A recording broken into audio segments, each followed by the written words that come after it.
Up, up, and away. We filmed an episode of Storage Wars out here. You know reality shows aren't real, guys, right? Okay? Everybody knows that? So I'm not going to bust your bubble, okay? So they rent the balloon from me. They put it in the storage thing. They film the storage thing, okay? And then we come back about a month later and do the story, and I actually put the balloon up.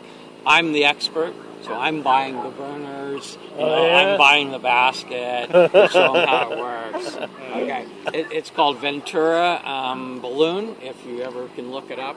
It's a pretty good episode, but it's not real, guys.